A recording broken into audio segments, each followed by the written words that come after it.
We're talking today with Pete Ondersma of Byron Center, Michigan. The interviewer is James Smither of Grand Valley State University. Mr. Ondersma, can you start by telling us a little bit about your own background? For instance, were you born in Byron Center? No, I was born in Orlando, Florida. Okay. My folks had a business there, and then my grandma became ill, and they moved back to Grand Rapids. And how old were you when you moved up here? Up to Byron Center? Yeah. I was 5 years old, I believe. Mm-hmm. And I was 8 probably. Mm-hmm. 1955, we moved to Byron Center. Okay. And what did your family do up here then once they got here? What did your father do for a living? What did my father do for a living? Mm-hmm. He worked in a factory here at a meat company, and we lived on 72nd, same place. I live in the same place that I grew up in, and went to school in Byron Center. Graduated from high school. Byron Center was a small town in those days. We had a blacksmith shop. We had a pony. We used to ride the pony to Byron Center to get it shod. Mm-hmm. And now, what year did you finish high school? 1966. Okay. Now, what did you do after you graduated? I went to work for Herod Meat Company, same place my dad did. Mm-hmm. And when I got my first notice for physical for the draft, they, of course, quick laid me off because they didn't want to have to take me back. Right. And so then I went for my physical, and then there was a waiting period, and I went to work for Oven Fresh, part of Oven Fresh Bakery, April Hill Division. Okay. Now, in this period here, after you got the notice, and you know you're going to get called up or whatever, what was your reaction to that when you got the first notice or whatever? Well, being in a small town, you really didn't know anything about this draft business, and I didn't know, being that young, and I was working 2 jobs, and I really didn't know anything about Vietnam except bits and pieces. So then I started watching the news. Oh. Thought I better see what's going on. And I hear all these reports how we're whipping the V at Kanang. And it didn't sound too bad. I thought, well, if I got it. So you had the impression at that point, we were winning, so it's It sounded like we were winning. It was terrific foreign enemy casualties and very few American casualties. Right. So I thought, well, if I got to do it, I guess won't be so bad. Well, so I got drafted in November 8, 1966, when I was inducted into service at Fort Wayne, Detroit. And where did they send you from there? Fort Knox, Kentucky, for basic training. Now, what did that consist of? Well, basic training was riflery, teaching you to follow orders. And that was pretty simple for me. I didn't find it bad. It was a lot of physical activity, but I was a tough kid at the time. I could handle that. That was no big deal. And so the business of just discipline and following orders, I mean, were you used to that from having real jobs and things, or? Pardon? The whole issue of discipline. I mean, some people have real troubles with that, adjusting to it. Certainly so. We had a lot of, in our basic training unit, we had a lot of fellows that were told by the judge that either they go in the military or they go to jail. For what kind of things, or do you not know that? Yeah, pardon? What did they do, do you think? Oh, stealing, or? I don't know, misdemeanors, I suppose. So, well, most of them went to service, of course. So, basic training wasn't bad. It was when we left Grand Rapids on a Greyhound, there was 160 from Grand Rapids drafted the same day. And we all went to Fort Wayne, and then they lined you up, and I think every third one went to the Marine Corps, because at that time they were even drafting for the Marine Corps, which was really unheard of. Right. And every 5th one was going in the Navy. And I got drafted with a kid that I've been friends with ever since from Grand Rapids. And he made sure we weren't every third one, so we didn't get in the Marine Corps. He was older, 5 years older than me, so he was a little more educated in the ways of the world. So I was just kind of dumb standing around like a sheep. And so he made sure that we were the right numbers. Right. So we went together to Fort Knox. And that was quite a shock for some of these guys. I remember we got off the bus, after a train ride, we got off the bus and we had to stand in footprints. And there was, they were cocky little 18-year-olds. I remember this one kid named, I can't remember his name, but it was the middle of the night. We're standing in these lines and they're yelling and hollering around there. And he was talking, he kept talking. And this drill sergeant came up and hit him right in the face, knocked him out. And that ended all the talking. Well, bad. That was the end of that. And so we were inducted into the service there. We went through got our clothing and our bedding, and started out with getting up at 5 o'clock, cleaning the barracks, all that stuff that goes along with it. Were they giving you any kind of, testing or figuring out what specialization to put you in, or? Yeah, I don't remember in basic. I suppose we had testing. I'm not really sure of that part anymore. I know we had testing, but if that was in basic, it's probably, I suppose it was. Might have been. Well, I don't know. Did you stay at Fort Wayne long enough for any aptitude tests, or did they just? No, Fort Wayne was just they just loaded us on a train. That's all we did there. Signed some papers and raised our hand. And Now, how long was the basic training at Fort Knox? I think it was 8 weeks, as I remember. Okay. Now, did you stay on there for advanced training, or did they move you someplace else? No, I was moved to Fort Leonard Wood for combat engineer training. Okay. And is that Missouri, or? Yeah, Fort Leonard Wood, Missouri, yes. All right. A combat engineer training. Now, what did that consist of? A lot of demolition work, laying minefields, learning how to sweep roads for mines, disarm mines.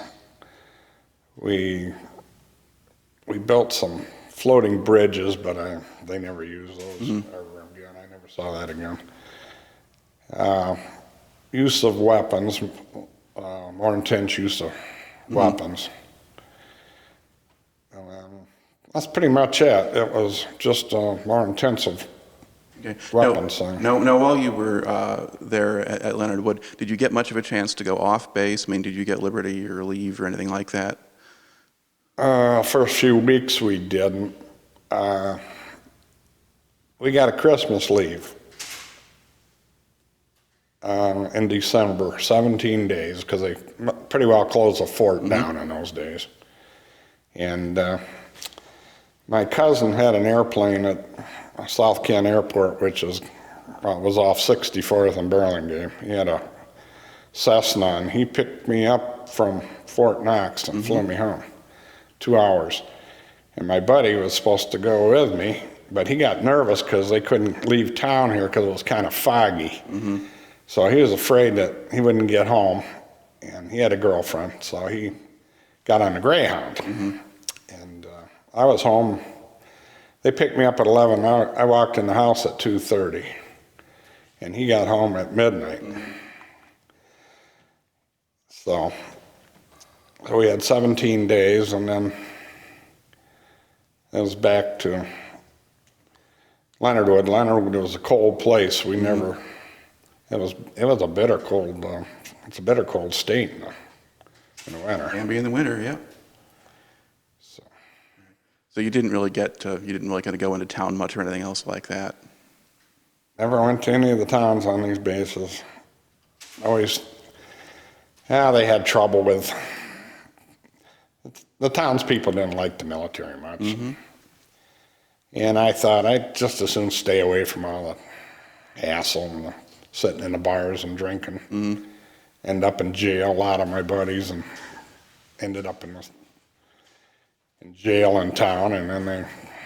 Now, when you're in the engineer training, were there many people who were washing out, or did most people kind of get through everything and keep going?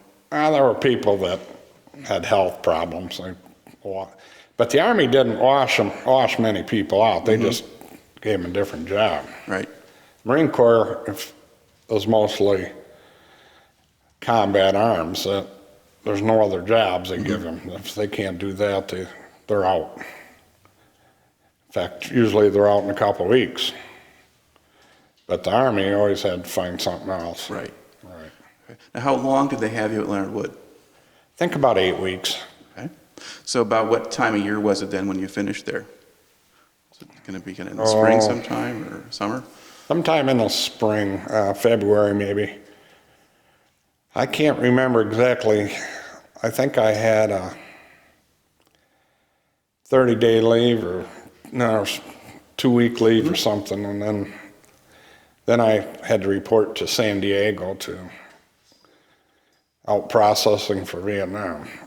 In Leonard Wood, I got orders for Vietnam. Right. Now, at that point, had you been assigned to a unit yet, or were you just going to be a replacement, or? Oh, it was replacement. Okay.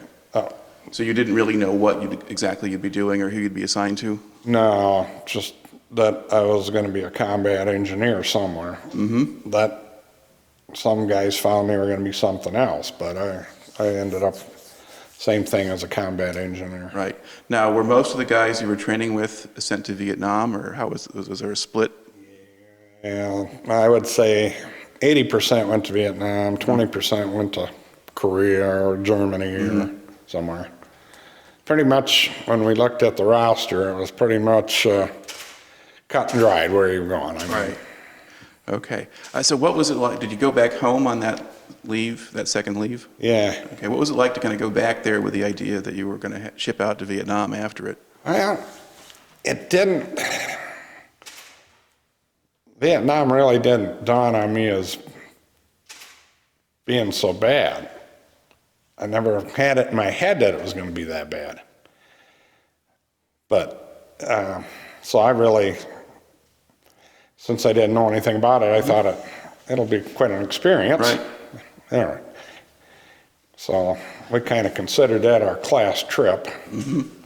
Okay. How did they get you out to San Diego? Did you fly out there? I flew to San Francisco, and then I forget, I took a cab or a bus to San Diego. Was an Army terminal, and a big warehouse with rows of bunks, and when they had a plane load or a couple plane loads, then they'd fly us. They flew us commercially over to Vietnam.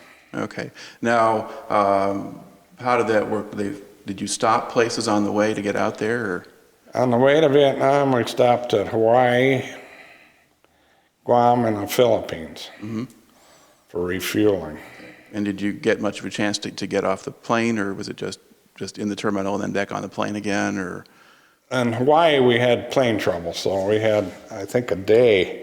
So I wandered around Hawaii a little bit. They gave us so many hours, I forget, 12 or 15 hours, and then we had to be back. So I got to see a little Hawaii. Well, mostly they were moving you straight through.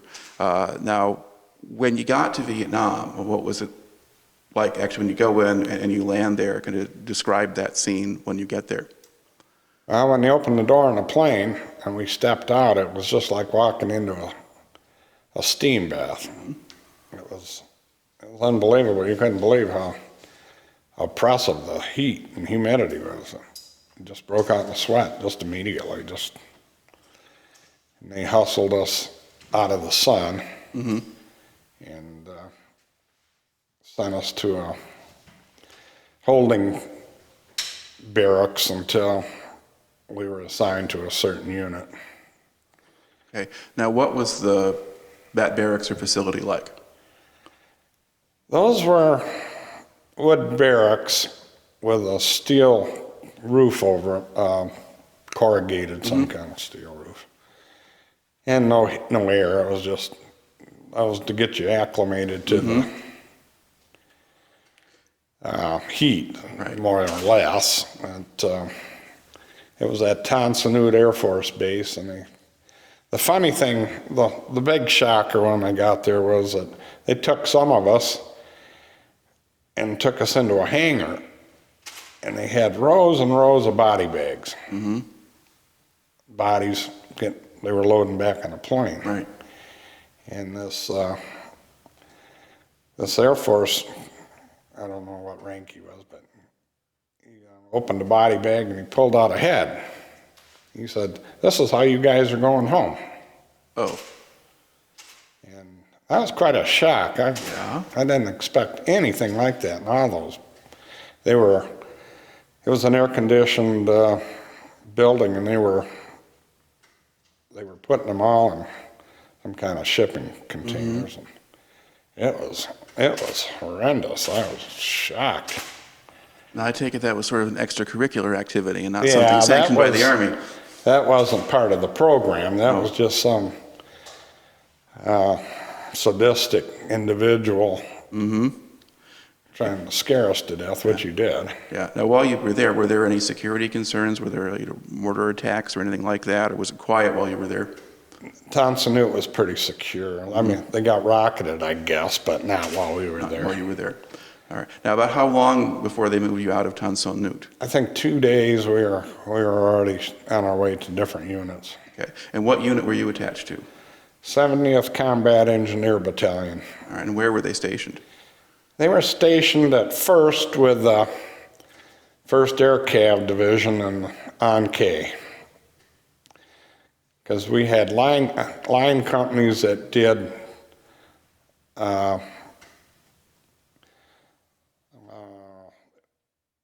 laid runways for the, and on K had a big runway on the base, and they were enlarging that for bigger planes. So we were there during, I don't know, 3 or 4 months, and it was quite a place. It was probably 5-6 miles square. It was a huge place. I never heard any gunfire even there, Right. because it was so far from the barbed wire. And you were mostly just building, were you working on the runway? Was that your main job? I What did were you doing? nothing like that. I did nothing, actually, for the 4 months. How did you spend your time? I cooked midnight chow I was in headquarters company at the time, and they had nothing for me to do. So they asked me if I'd like something to do, and I said, sure. And so I cooked midnight chow for Navy Seabees that were working there, the second shift. So they gave me control of a mess hall and a couple KPs to take care of the mess, and I just cooked midnight chow for 8 or 10 Seabees. And they were drilling wells around the area for the locals, the civilians. And Now, did you get off the base much at all, or did you just kind of stay there? very little. I got off a few times, but I didn't. They didn't recommend it, but it was a pretty secure area. There was the times I did go to the town. There were tons of GIs. It was every bar was full. Everything was a bar. Bars next door to each other. And This is kind of middle of 1967 at this point. yeah, that was probably June, July of '67. Okay. All right. Now, on the base itself, were there a lot of Vietnamese military or civilian people there, or how did that work? Oh, they had people working there, sure. What kind of jobs? Oh, at that place, they seemed to wash military trucks a lot. I don't know. They drive them into the river and wash them. That was kind of strange. I don't know why they washed all the trucks all the time. But and they had pretty good living. They had wood-sided buildings with tin roofs, and it wasn't bad. We were there until the monsoon came, and then the engineers move out. They go to some place where they can work again. Okay. So we moved to Pleiku, which was in the Central Highlands. And the monsoon was just over there. And the mud was 2 feet deep. And it was all red clay, just like in Georgia. It looked the same kind of clay. And when it dried out, it was just clouds of dust. Then we had tents, just plain 10-man army tents. That's what we lived in for the rest of the time I was there. Now, what kind of work did you do? I went out on patrol when we got calls. I went out with 2 other guys. We were a squad. We went out to different bases and we'd check their security, lay minefields, make maps of the minefields, update their security, because a lot of them were kind of haphazard. They just laid mines here and there, and there was no way to service them because there was no maps, so we had to go and dig for all the old mines and dig them up and replace them and put in a map, make a map. Now, was that very dangerous work? I mean, would these mines go off, or? Oh, a mine can go off any time, but we'd go in there with a knife and we'd prod for them. We'd find them with a mine detector, and then we'd prod for the mine, and then slowly dig it up and de-arm it. And Now, did you find at all any of the minefields had been interfered with by anybody, the Viet Cong or anyone, or were they just where the guys had buried them? When the first troops came to Vietnam, they just put mines around their compounds, and there was really no rhyme or reason to it. And military all of a sudden wanted maps of this stuff, so we went, and that was one of the things we did. Or if an infantry unit came across some tunnels, they'd chopper us in to blow the tunnels. And how did that work? What would you do if you find a tunnel? Then what do you do? We'd take C4 plastic explosive, maybe 10 pounds of it,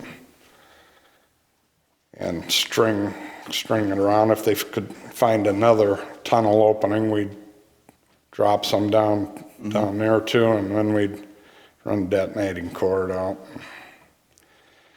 and blow the tunnels. But you could never really blow them because they were on different levels, and they went all over. You only did them. There were some pretty elaborate networks of them in places, so You could never. So you were kind of sealing off entrances at least, or making things a little bit harder for them for a while. Well, they'd just come back the next day and dig it all out. Right. There was no way. I think we only blew up a few people that were just happened to be in the wrong spot when it went off, but it was pretty elaborate systems. We'd talk to the tunnel rats that had been down part of them, and they give us an idea how much explosive we needed. And sometimes the tunnel rats would take the explosive down and run the wire back for us. So you wouldn't go very far into a tunnel. You might go into the entrance or the opening area. That was too big. I couldn't get in those. How wide were the tunnels? Just physically, how large were they? These the entrances? Maybe about this big. Okay, so maybe less than 2 feet wide or something You know like what Vietnamese look like? Even today, they're pretty small people. They can slip down those things. Our tunnel rats were about a little bigger, but you couldn't be a big person, a tall. I was too tall. I could never go down one of those things. Besides, I was a little claustrophobic when it came to. I just couldn't picture myself down in there. But these little guys that do it, flashlight in one hand and a 45 in the other, saw them do it. They were crazy. Now, about how long were you stationed in Vietnam total? Was it about 13 Exactly months? 1 year. About a year. Okay. Now, did the situation change while you were there? When you get there in '67, it seems fairly quiet. The Tet Offensive in 1968. It was end of January, I believe. And military knew that something was going on. So they pulled a lot of people out of the field. So we didn't go out much. But we did a lot of reinforcing of our own compound. And then one night the Tet Offensive started. It started all over Vietnam at one time. So it just went crazy, the military. And Now, were you at Pleiku at this point? I was at Pleiku. I was at base camp, and we got overrun one night. And we had the Viet Cong and NVA running all around the base, so people were shooting. So they were actually on the base? They were on the base. They had killed some guards and breached the barbed wire, and a lot of them had died in the claymore mines and the anti-personnel mines we had. But they just kept coming. So they were actually coming in and attack. They weren't just coming up from tunnels underneath or something like that. They were No, they didn't come with some of the places they had tunnels in the bases, but they didn't in ours because Pleiku is pretty rocky. You couldn't dig in that. But they walked over their dead in the barbed wire and came through. They streamed through in swarms. And what were you doing while this was happening? Just taking well, cover? I wasn't on duty or anything. I was just laying on my cot, and when the rockets started coming in, I started running out, and they were shooting 122 millimeter Russian rockets. And one came down about 10 feet from me, but it was a metal shed on the other side between us. Right. And it was full of stuff. It was a good thing because when that went off, it knocked me to the ground, blew my eardrums out, gave me brain damage. And when I got up, I thought I was dead because the concussion was so horrendous. But I couldn't feel anything, and I couldn't hear anything. And blood was running out of my nose and out of my ears. But I couldn't, it was night and the flares were going off. But when the next parachute flare came down, I could see that I wasn't bleeding all over. So I got up and I carried a Thompson 45 machine gun. And just at that point, a Viet Cong stood up from behind a tent, and I shot him in the chest. And I'll never forget the sound of that because the Thompson shot 45 caliber ammunition, and it was soft core, just lead. It sounded just like I had hit him with a baseball bat. And he went down, and I couldn't move much because it seemed like every bone in my body was broken. And I'm laying there, and every flare that came down, it looked like this Viet Cong was moving. Because those parachute flares, they swing in the air current, and it gives the eerie shadows. And I kept looking at that Viet Cong thinking he was still moving. I couldn't believe it. But it took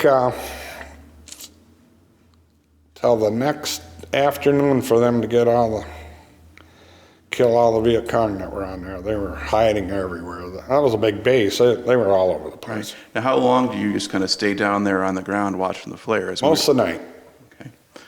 No place to run. You didn't know where to go because I was headed originally for the barrier to help secure it, but didn't dare go that way anymore. Right. Not after I saw the Viet Cong. I thought this is what everybody mostly did, is stayed in the position they were at and tried to not shoot their buddies, but there was ammo flung back and forth across the compound, so you just laid on the ground. Right.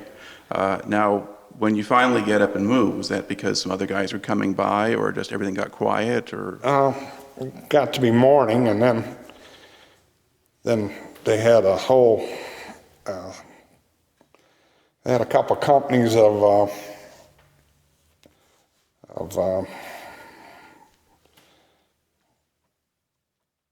infantry come through, and they cleaned it up. We weren't actually infantry. Right.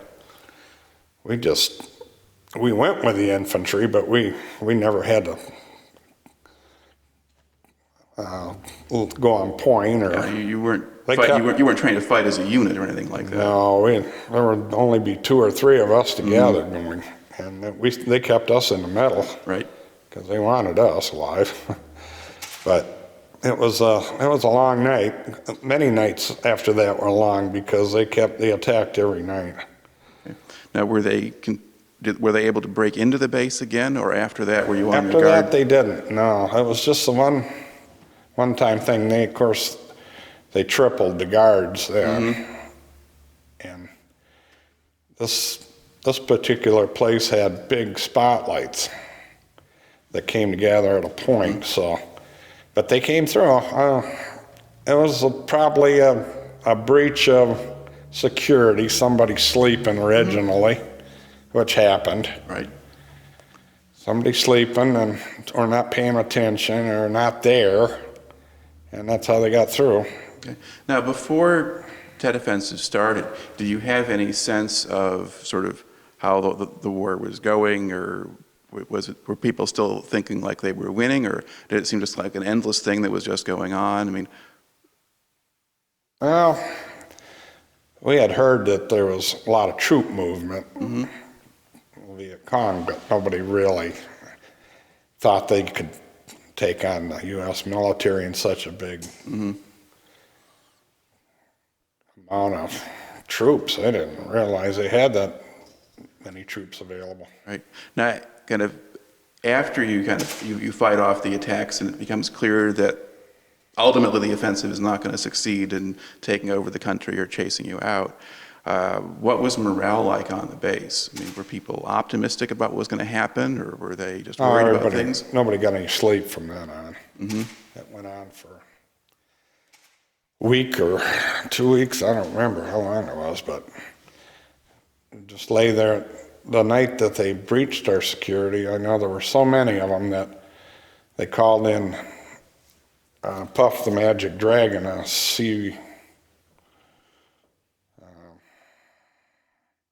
little 2-prop airplanes that had miniguns. And they came in and they went around and around. It was just like a fireworks display every night, that whole night. That plane was dropping parachute flares, and the artillery on the base was shooting up our flares. That's all they were shooting. They couldn't shoot anything else. They didn't know where to shoot. Right. And they couldn't shoot low enough to do any good anywhere else. And we had gunships coming through. It was really quite a fireworks display. All the tracers from the miniguns, it was like a straight red streak, and then all the green streak of the enemy going back at the plane. That was really, it was a terrific fireworks display. And then the next day, when they finally secured the compound, we went out and picked all the bodies out of the barbed wire. There was probably 150 just pieces. The miniguns, they hit every square inch. There's bullets, so these bodies were just little pieces. And it was starting to, you couldn't pick it all up. In a couple of days, it was rotting. It was just a horrific smell around the place. Because you couldn't find enough it was stuck in the barbed wire, and it was in the ground, and anybody on guard duty around there was sick. We went through there with trash bags and picked up as much as big pieces as we could. But Do you have any idea of what sort of casualties your own units took? I really don't know. My hearing was gone. Both my eardrums were blown out. I couldn't hear a thing. I didn't have any idea what was going on. Right. So what did they have you do at that point? Were you just, There wasn't much I could do. were you getting medical treatment at all, or were they doing anything for you? Yeah. Well, there's not much you can do for blown eardrums. And the head injury, at that time, they didn't know about that. But it was quite a while before. After that, I always had ear infections too, because from the dirt. Got dirt in them from all the shell casings and all the dust of the equipment. We had some tanks and APCs running through the compound. I got infection right away. Always had trouble after that. Now, how long was it before you could hear it all? Oh, a few weeks, at least. And then I lost 80% of my hearing in my left ear. I never got that back, that much of it. I never got back. And the others lost about 40% in that one. So it wasn't all that nice. No. All right. Now, how long did you stay in Vietnam after that attack? Well, that ended in February. Right. So until November, no, that's not right either. I had 5 months to go when I got, when my year was up.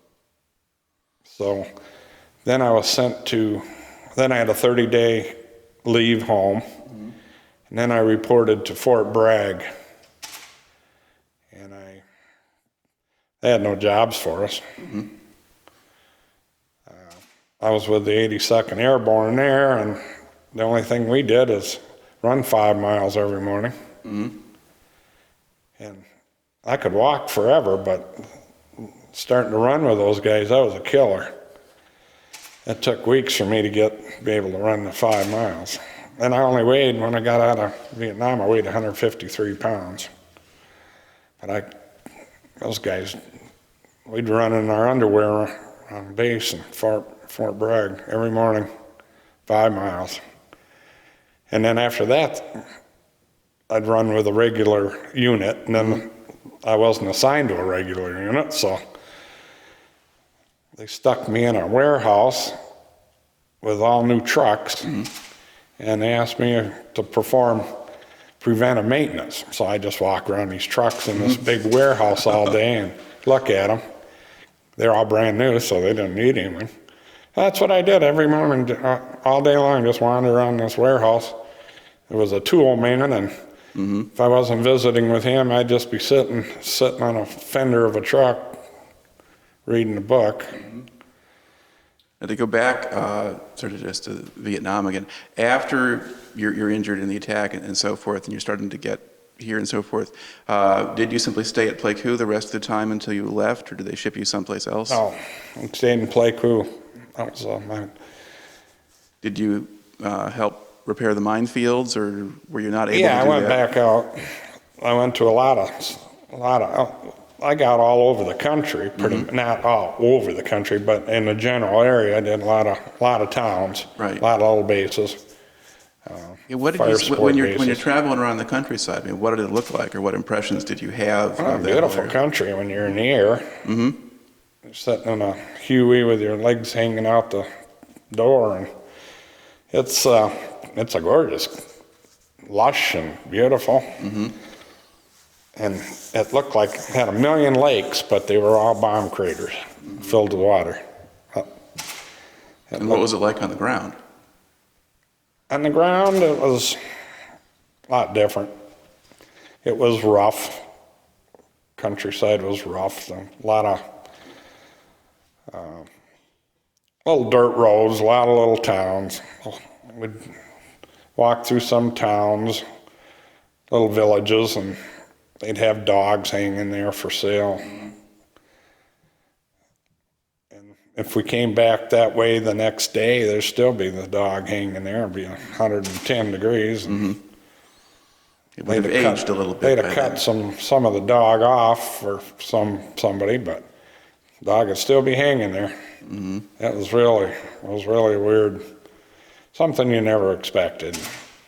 Now, patrolling around the countryside, or was that dangerous? Were you getting shot at, or were there booby traps or things? Or I can't say that in my travels in a helicopter we ever got shot at, but we flew pretty high because we weren't they didn't drop us in any. I never got dropped in any hot LZs or anything, but I got dropped off at a point and then be picked up by a infantry unit headed somewhere that needed something done. All we carried mostly was a rifle and pack full of explosives. Detonating cord and C4 was our stalwart, and rolls wire. And so what were you using that for? Was it still blowing up tunnel entrances, or were there what kind of work would you do for an infantry unit when you went out with it? what kind of work did we do? Yeah. We just walked with them until they came to a place where they needed something done. Sometimes they wanted trails blocked or trails opened, or where they thought, I was near the Ho Chi Minh, we were on the Ho Chi Minh Trail, and they wanted some of that blown up. Sometimes the B-52s didn't hit it, and then they'd want something closed, maybe a little pass that they'd come through on bicycles at night. So we'd blow the place, but it didn't matter. They were ingenious people.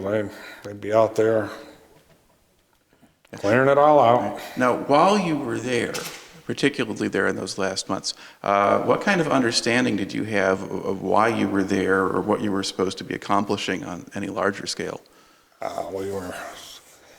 We were in the dark. We really didn't know. I saw one copy of the Stars and Stripes once, and it had said how many Viet Cong were killed, and how few GIs. But boy, when I saw the bodies come in on the choppers, I thought, boy, that just doesn't seem like it. These numbers match right, but you really don't see the whole picture because you're not in all these areas. But I did. Some of the choppers that came in, I know that when I was there, they'd hose them out with a hose every time, just full of blood. And they'd have the body stacked in there. It just didn't seem, it seemed surreal. It was something that you couldn't. But did you have any sense of what the war itself was supposed to be accomplishing, or why we were there in the first place? No idea, really. It was supposed to be, and we did understand it was supposed to be a communist thing, but they kept us in the dark. It was a need to know thing. Low echelon GI didn't have to know anything. He just had to do his job. Now, while you were there, were you with a lot of the same guys the whole time, or was it you just kind of on your own and people rotating in and out? They were rotating. I was trained by one guy, and he was only there 2 months, and then he was gone. And then it was different people all the time, some good, some bad. Most interesting thing I saw there was one night we heard Hannah on the radio. That's pretty interesting. And she was saying something about the first cab, you're going to some place tomorrow and you're going to die there. She knew more about it than the guys in the first cab did. Yeah, that was pretty interesting. And she spoke perfect English. It was eerie. She was talking about different units and how they were waiting for them.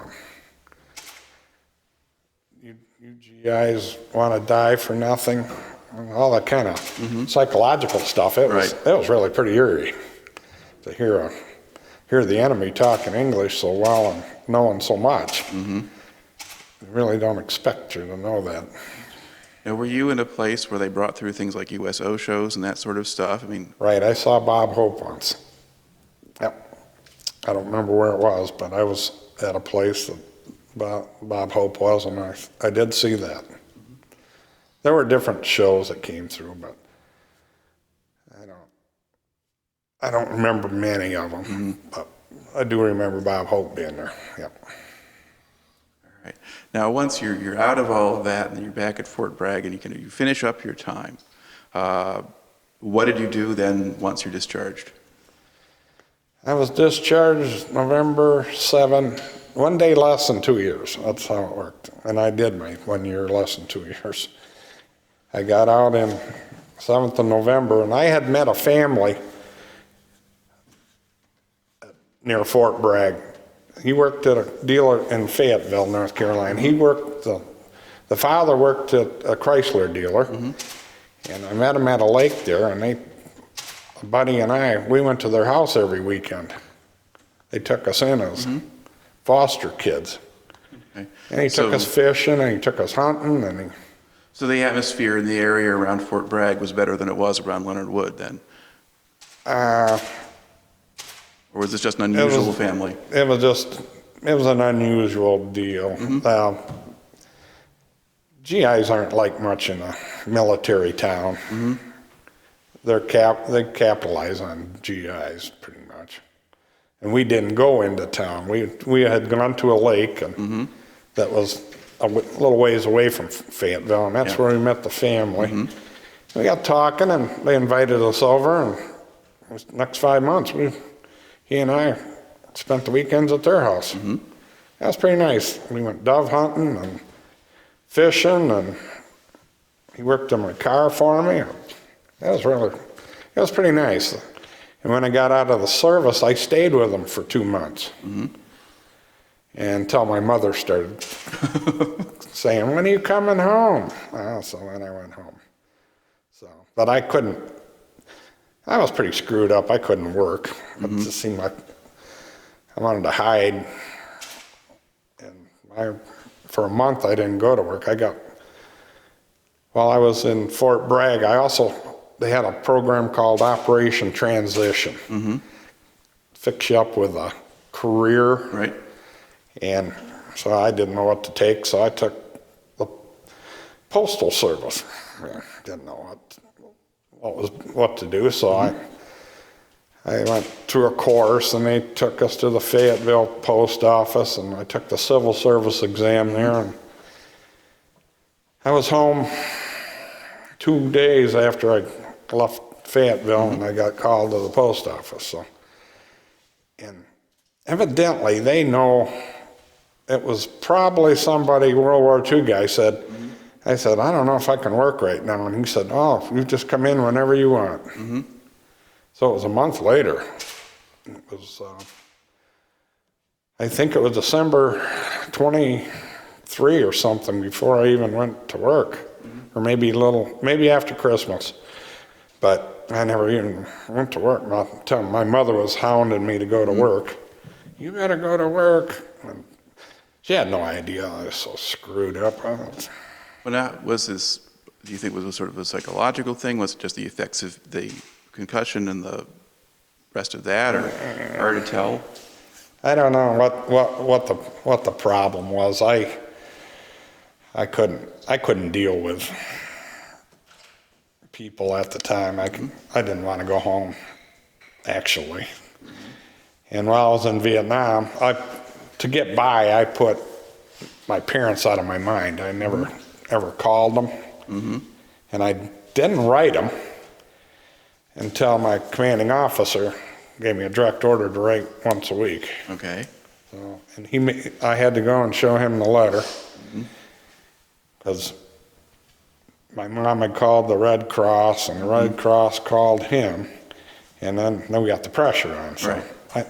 But I found that if I didn't think about home, I was a whole lot better off. And I was we had R&Rs. We could go to Bangkok or someplace. I never took one because I thought, if I ever leave this place, I'll never come back. And there were plenty of guys who just did that. Did run.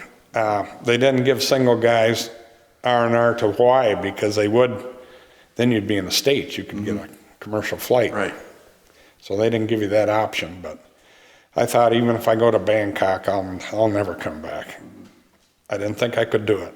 So I never took an R&R even, not even an in-country R&R. I just blocked everything out except what I was doing. And I had it in my head that there was nobody else to worry about except me and my buddies. Right. And it made it a lot easier for me. But then you had to switch back out of that And into civilian life. I couldn't deal with my parents. That was hard. I didn't deal with anybody very good, but it was a long haul for years. And then I finally, in the 80s, I ended up going to therapy, and group therapy with other Vietnam vets. I was in therapy for 5-6 years, probably. I went to a stress recovery program in North Chicago at Great Lakes Naval Base, and that was a 35-day program. And that was tough to do too, because the first, you're basically locked up. First week you can walk around the base, but you can't get off base. You couldn't go home for the first week. Then the second weekend you could go home. For me it was, you could walk out if you wanted, telling me I can't do it. And I was close, but I met a guy from Muskegon, and he kept me in the program. He had been there a week longer than me. He said, you can do it, you can do it. Well, I was ready to go home. It was too much like the military for me. It was just driving me crazy. So what did they do that actually would help relieve stress? We had trauma classes. We had a trauma group with about 7 people in each trauma group, and you'd tell them your trauma, and they'd talk about it. And it was really a wonderful program, but it was just tough for me to initially to be in that kind of a structured thing again. But there were guys that were worse than me. Right.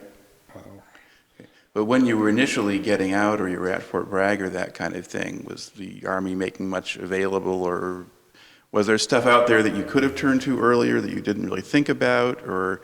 I have no idea. They never mentioned anything. Military never mentioned anything about anything. Now, a lot of guys, when they come out of Vietnam, they found that they generally didn't even want anybody to know that they'd been there. Never talked about it, no. And why didn't you talk about it? That's a good question. Why didn't they talk about it? I drank beer with guys I worked with that were in Vietnam, and they were hurt too. And it was a funny thing. We never ever mentioned it. Nobody ever mentioned it. I didn't know any of them were even veterans, and I never thought of it to ask. It just didn't come to my head. It was really strange until one day I was walking, Guy and I were carpooling, and we were walking down the ramp downtown in Grand Rapids, down the side ramp that's along the river, and right below us was a Vietnamese in a rowboat, fishing. And this guy I rode, we took turns driving, he said to me, what I wouldn't give for a frag right now. And I said, I looked down, I was those Vietnamese, and I said, man, I never thought I'd see a Vietnamese again. And that was another thing. When Vietnamese started coming over, that was really tough to take. I just couldn't. I had a hard time with that. I'd never expected to see another one. But, of course, the young generation now, they know nothing about the war.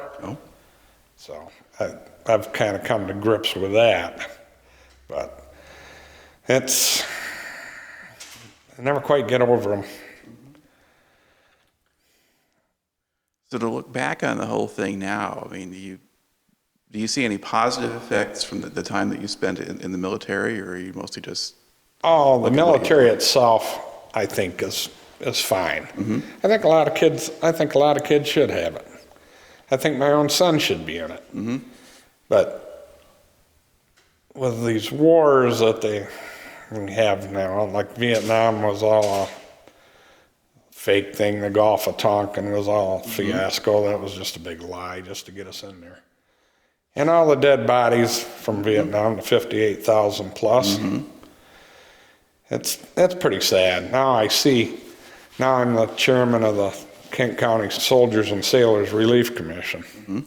And now I see a lot of these younger Gulf War vets that have problems. And it's the same thing. They have the same problems. They have a lot of them that can't work. Are they getting better support at least than you were getting coming out of Vietnam? I mean, are there more places they can go where people who can help them? I don't think so. It's more in the forefront now. There's more opportunity to get help, but the military and the VA doesn't look for these guys. They'd rather not see them. But if they do end up there, they will help them. They should have helped them earlier or given them an option for help. But the only thing they did for me when I was going to re-enlist, and they kept thinking I was going to, so they were pretty happy with me. I was going to go up in rank right away, and then I got thinking about it, and I thought, boy, this is only 1968. I could go back to Vietnam again. Right. And I thought, I made it out once. I'm not sure I could make it out twice. So up until the last day, they thought I was going to re-enlist, and then I said no, out the door. But I did get a physical, and I did get a service number for compensation, and that was good because years later, when my hearing got a lot worse, I needed it. And it was hard getting it because the old card they gave me was Battle Creek. They said, well, we never saw a card like this. And then I put in a claim for compensation, and I saw a doctor, and I never heard anything for a year. Not a word.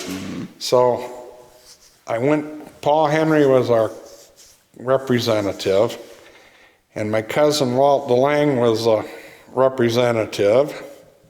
So I wrote my cousin Walt DeLange a letter saying, it's a funny thing, it didn't take them long to draft me, but when I got a claim, I don't hear a thing.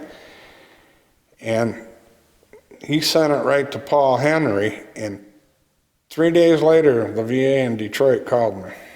Isn't that a miracle? Yep. Then things started to roll. But for one solid year, I never heard one word, one letter, nothing. I had no idea if they even got my paperwork or anything. But once you get a hold of a representative. To conclude here, I'd like you to tell me a little bit about the work that you're doing now. I mean, what kind of things are you doing to sort of support veterans coming back from Iraq and Afghanistan and all of that? We help wartime veterans, which would be Iraq, or there's different dates. Of course, Iraq is still going on, so we help them if they get behind on utilities, or they have a major catastrophe, need something. We help with fuel bills, if they need a car fixed to go to work. That's what the Kent County Soldiers Relief Commission does. It's funded by Kent County. And we have one full-time man in the office that deals with this, and if there's a question about something, he calls one of us, usually me because I'm chairman, but if I'm not available, one of the other members, and I deal with Kent County Commission. Paul Mayhew, I had a meeting with him lately, and Judge Murkowski, who's in charge of kind of oversees, but he really has nothing to say. He's just kind of a figurehead. Right. If he has a question about, they get complaints from people that think they should have help, but they either don't qualify because of the money they make, or they've been helped recently. So then usually the commissioners Kent County commissioners get a letter, and then if it gets real serious, then Judge Murkowski calls me, and I meet with him, and we go through it. But it's a good thing it's really a good program. A lot of counties don't have much of that. Kent County is about the best one. Okay. About how many people do you think you maybe help or work with in a year? Oh, a couple hundred. They have plenty of phone calls for, if we can't help them, our man will tell them to contact DSS, or sometimes Salvation Army has a program that'll help them. There's different, a lot of them say they're veterans, but they don't qualify in the time frame. And then we ship them to some other organization that possibly can help them. You're talking time frames, like within a certain time since they're discharged? War era is, Vietnam was, I think 62 to 75. If you're in the service during that time, we can help. And then would you sort of cover the Gulf, the 91 Gulf War? Right, up to when the first Gulf War ended, and then now, of course, with Iraq, it's continuing. But we don't see a lot of the new ones yet, but we tell them how to get, a lot of times they deserve compensation. We steer them to a service officer that we know that'll take care of it. And that helps because the military doesn't, and VA doesn't just come out and tell you what you can do. You got to find this out for yourself. It's kind of a hide and seek thing. And if you don't know it, they're going to put you off. They're not going to give you anything unless you know where to go. And that's what we try to do. We try to help the ones that need it. And some you have, of course, often you have people that come back are just, the chronic users of the system, and they cause the most trouble. But other than that, we help a lot of people. But that's just Kent County. And the trouble is, you get calls from Ottawa County or Allegan County, may just live across the border, but it's a shame, but you can't help them. See, and Ottawa County doesn't have much of anything, and most counties don't.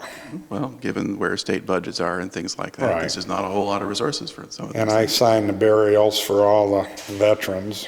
A lot of World War II now. I sign them.